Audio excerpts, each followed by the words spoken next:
呢一集咧，仍然都好想去送俾正在係喺哀傷期裏面嘅朋友。哀傷期係人生嘅當中好重要嘅一個階段。呢一個階段，因為我哋可能個時間又短又長，長嘅即係可以咧有1-2年，甚至更長。好似我自己都有成10年嘅時間。但係呢一個過程，原來咧係一個咧我哋可以好真實感受自己個心嘅狀況嘅時間。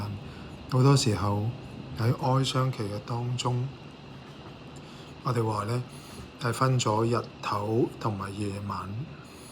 日頭嘅裏面咧，我哋會嘗試慢慢去恢復日常嘅生活。有啲人可能要恢復工作，有啲人可能恢復日常嘅功能，甚至有啲人要學習。舉個例，可能屋企裏面重要嘅一員離開咗之後，我有好多嘅適應。譬如以往唔係我要去領嗰個電燈膽，依家就係我要去學習，去嘗試做呢一樣以前唔係我去做嘅事。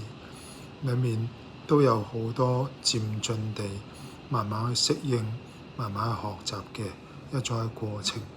但喺哀傷期嘅晚上，或者講就係當獨處嘅時候，往往就係一個讓自己嘅心靈去經歷撫慰嘅時候。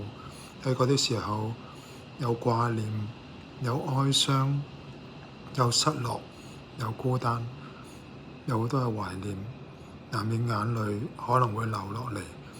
喺呢個過程，我哋發現原來有日頭有晚上嘅呢一種嘅循環係好重要，係因為原來我哋人既係需要日頭嗰種慢慢恢復一種嘅功能，同時亦都需要晚上嗰一種去流淚、去哀傷，讓個心靈逐啲去經歷醫治、恢復嘅過程。所以好想喺呢度咧送上一個禱告，天父，我願呢係你嘅愛嚟到陪伴，去擁抱每一位咧正在喺哀傷期裡面嘅人。裡面冇指責，冇控訴，只有同在，只有祝福安慰。